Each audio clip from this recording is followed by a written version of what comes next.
Écoutez, cette discussion budgétaire peut être plus que tout autre dans ce mandat. C'est un moment de vérité, Monsieur le Président. Et pourquoi? Parce que cette décision modificative, elle illustre tout de votre gestion fondée sur une politique d'affichage, de communication, et elle met en lumière vos échecs. La vérité de cette DM, à l'heure d'intégrer les grandes orientations pour l'avenir de notre région, avec le CPER, le plan de relance, les fonds européens, c'est que la région et ses habitants ne vous intéressent pas. Et je vais vous le démontrer.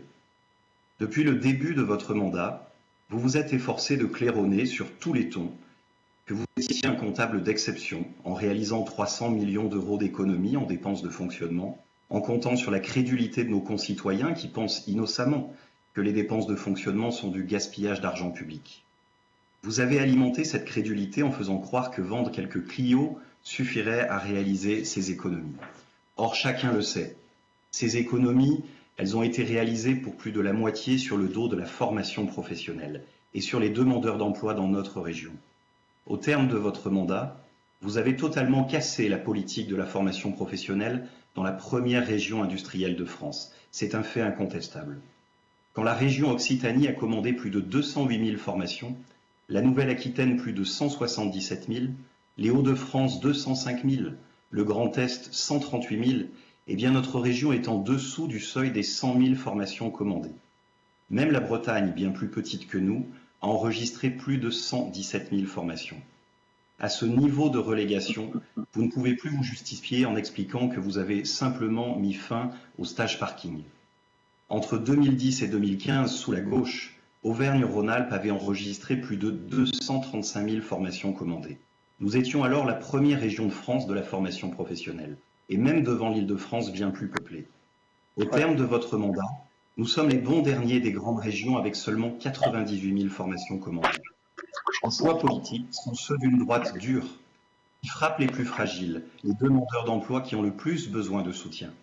Durant votre mandat, ils ne vous ont pas intéressés, vous les avez négligés. Aujourd'hui, maintenant que la crise est là, qu'elle frappe les plus modestes, en particulier les jeunes, qu'elle oblige à revoir les compétences des salariés devenus plus vulnérables dans la période, qu'elle promet de devenir durable et de générer des suppressions d'emplois par milliers, eh bien vous inscrivez 94 millions d'euros en dépenses de fonctionnement au chapitre de la formation, soit plus de 50% des crédits que vous avez supprimés tout au long de votre mandat en sacrifiant totalement cette formation dans notre région. Vous avez en fait cassé l'outil. Et dans l'urgence, parce que la crise gronde, avec le soutien de l'État, vous êtes bien obligé de le réparer. Si l'opportunisme est un retournement de veste, vous nous en offrez un bel exemple. Sur la formation professionnelle et l'investissement dans les compétences, il ne s'agit aucunement d'un plan de relance. Il serait bien plus honnête d'évoquer une modeste remise à niveau après des années de casse de cette politique par vos soins. Je fais ici une parenthèse car il faut bien s'étonner de voir l'État macroniste, avec un Premier ministre sarkozyste dont vous êtes proche, financer en totalité ces sommes que vous avez en grande partie retirées durant 5 ans. Je te donne d'une main ce que tu as retiré de l'autre. Voilà une belle absurdité budgétaire qui méritera d'être portée à la connaissance de nos concitoyens. L'État vient suppléer votre carence et le démantèlement coupable de la formation professionnelle dans notre région. Notre région, c'est la collectivité territoriale de la jeunesse. Les lycées, enseignements supérieurs, la vie étudiante, la formation, nos leviers de soutien à la jeunesse sont très nombreux. Nous attendions un plan d'envergure consacré à la jeunesse. Vous vous contentez de déployer dans une délibération déposée hier, dans la plus grande urgence, des dispositifs de droit commun qui existent déjà. Vous vous êtes rendu compte que vous aviez oublié la jeunesse. Et dans la plus grande précipitation, vous déposez un rapport bâclé et surtout sans financement pour la jeunesse. Dans le cadre de cette DM, nous vous faisons plusieurs propositions de soutien à notre jeunesse. Un budget, c'est la meilleure occasion d'acter des engagements forts pour les jeunes, et non dans un rapport sorti d'on ne sait où qui ne règle pas les problèmes urgents des étudiants et des jeunes. Nous constatons également l'inscription de 34 millions en AP au titre de l'accord de relance sur le volet cohésion sociale. Là encore, pur opportunisme, Monsieur le Président. Doit-on vous rappeler que vous avez amputé les crédits consacrés aux quartiers en grande difficulté de 45 millions pour mettre sur pied un dispositif totalement clientéliste à destination de vos seuls amis politiques, alors que ces sommes avaient été contractualisées pour les quartiers en rue dans le précédent CPER.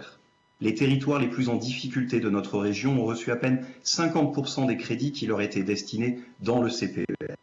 Si l'on ajoute les 45 millions que vous avez retirés pour financer votre dispositif clientéliste, ce sont 90 millions d'euros que vous devez aux quartiers prioritaires de la politique de la ville.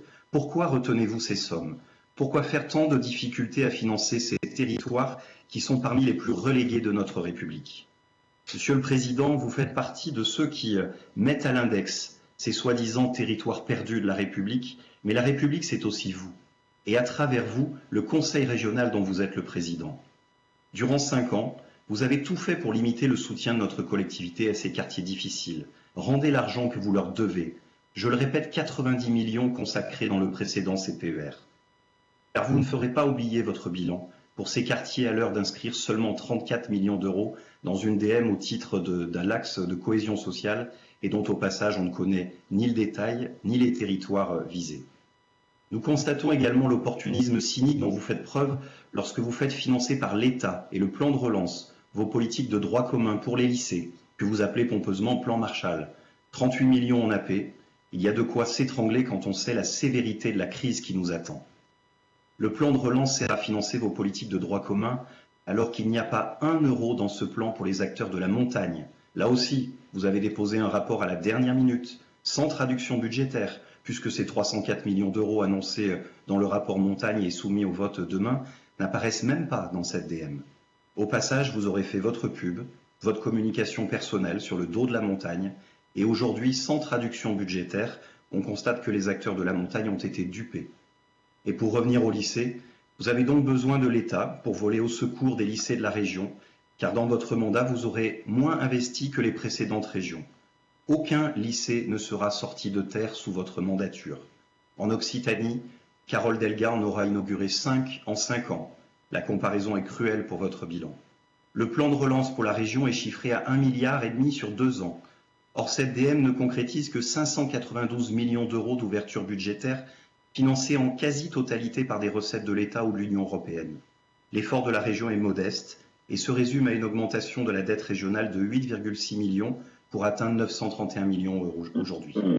On se demande bien comment vous ferez pour honorer la promesse d'1,5 milliard claironnée partout, surtout quand on sait que votre stock d'AP s'élève hors financement du plan de relance et du CPER à près de 6 milliards d'euros aujourd'hui, soit à 6 années d'investissement.